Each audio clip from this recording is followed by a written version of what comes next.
CNN's Victor Blackwell complains that red state governors did not coordinate with sanctuary blue states and cities before transporting illegal aliens into their communities. Let's not forget the Biden administration has been flying illegals all over the United States in the dead of night, and that border cities have been destroyed by Democrats' pro-illegal immigration policies. Let's bring in the star of that interview, Texas Congresswoman Beth Van Duyne. Congresswoman, always great to see you. You know, I love how you handle Blackwell there. Simply put, CNN is, I think, angry the GOP is calling out the lawlessness of the Democrats. They were hoping the press would be able to hide the crises ahead of the election. When the Democrats lose their narrative, they lose everything because the facts are damning to the Democrats, right? Well, absolutely. And again, you know, what you see on CNN is there's nothing to see here. And then blaming the Republican governors for sending 50 people to Martha's Vineyard. Okay, if you want to talk about the atrocities that are happening, that's probably the poorest example that I can possibly think of. Looking at the atrocity that's going on every single day at our border, the big issue is where you're using these people as pawns. You send 50 people up at the end of the summer season in Martha's Vineyard. Beautiful area, they were taken care of, but those people who live on that island, who have great jobs, who've got great incomes, who have those wonderful signs saying everybody welcome, didn't really mean it. Because less than 44 hours after those 50 migrants arrived, they had 125 National Guards come take them away and put them on an Air Force base to get them off their island. And then they talk about, oh, we learned so much from this. 44 hours, folks. You're looking at a city like McAllen that has less than 200,000 people in it. That's the population. And they've had 11,000 illegal immigrants come into their city last week alone. That is an atrocity. And when we ask the federal government, can you notify these mayors? Can you notify these governors when you are sending thousands and thousands of people into their community? Fell on deaf ears. Now those same mayors, those same governors are getting a little bit of a taste of what we had asked for, and the media is completely flipping out. But if it was successful, there was a silver lining. At least now the Democrats are talking about it.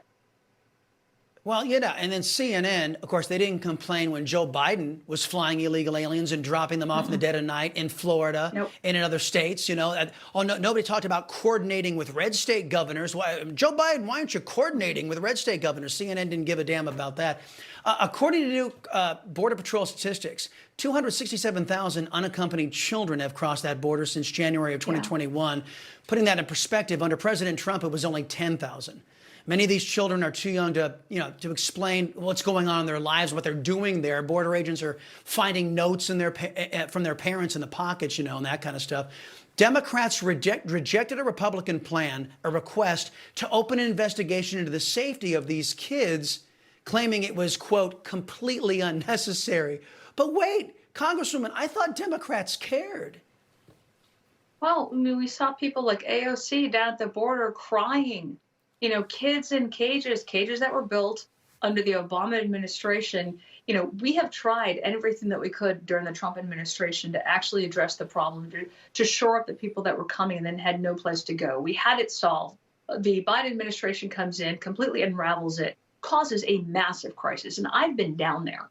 I've seen for myself firsthand what this crisis looks like. You've got girls who are given condoms by their families before they go on the trek, because they know that their daughters are going to be raped multiple times when they get there. We have seen mothers give birth to their babies underneath these bridges. It's 109 degrees in Texas in the summertime, and it is a horrible trek. We have seen that firsthand. What's even worse is these drug cartels that are bringing fentanyl and other drugs illegally into our country have no problem at all using innocent children as bait. So we had Customs and Border Protection show us areas of the river crossing over where 6-month-olds were thrown into the water to drown so they could distract the CBP from catching them running drugs on one side of the river because they knew that they were going to prioritize saving the life of that baby. This is the drug dealers that we're dealing with, the cartels that we're enriching and empowering every day. And the Biden administration says, we have no problem. Yeah, and the Biden administration is allied. Look, I've only got about 45 seconds, but I want to get this last question in because I know it's personal to you. Texas's 6-week abortion law was replaced by the trigger law, as you know, which prohibits abortion unless the life of the mother is at risk. Alleged Republican and one of the faces over at Fox, Karl Rove, says that the Texas law to protect defenseless babies is, in his words, too extreme. Listen. Define extremist. Well, essentially, no abortion, no exceptions. So you mean the Texas bill? Exactly. Right. Do you think Texas is too extremist? Yeah, I do. You do. You would recommend that the legislature go back and... I think it's going to create a real problem for Republicans in the legislature next year when they have to deal with it. There he is, the architect, Karl Rove, looking to basically put Planned Parenthood back into business in the state of Texas. Congresswoman, what say you? I think we need to be compassionate and understand that these women that are going through this need to have our support, and we need to have thoughtful legislation. But I would also ask that when we're thinking about extremist policies, I was on the floor of the House when all but one Democrat voted for a taxpayer-funded abortion on demand up until the moment of birth. When we talk about extremist policies, that's what I would throw out there. That is the party that we're dealing with, and that's where they're willing to go nationwide.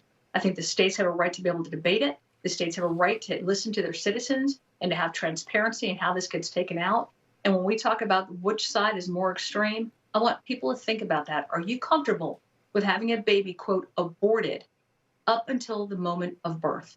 I wouldn't call that abortion. I call that infanticide. And